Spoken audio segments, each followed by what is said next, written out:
Hello there, I'm Elvis C. Umez, your human potential strategist and leadership consultant. Welcome to the March edition of the Think Leadership Challenge. This is actually the first week of March and week 9 of the entire series. Today, we're going to be looking at mentoring in leadership. Let's dive into the book.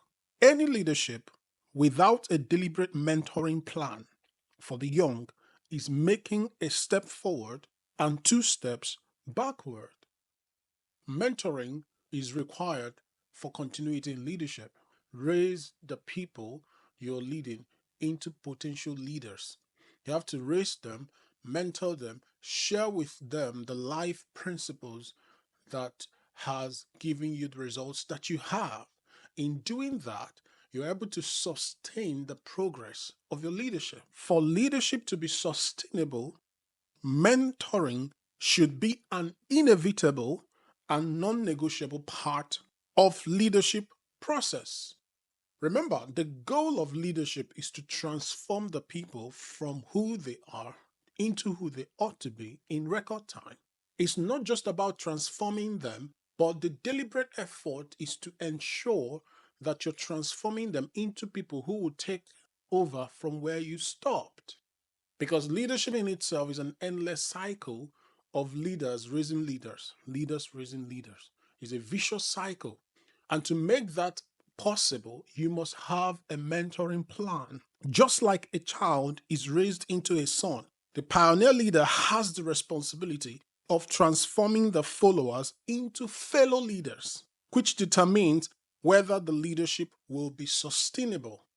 Leadership is not just about you being the head.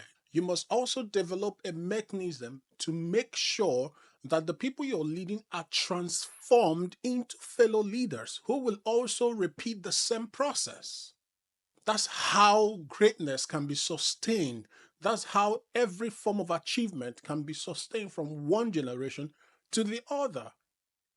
The goal of this is not to make a copy of yourself, as it were, but rather to transform the people into their ideal selves.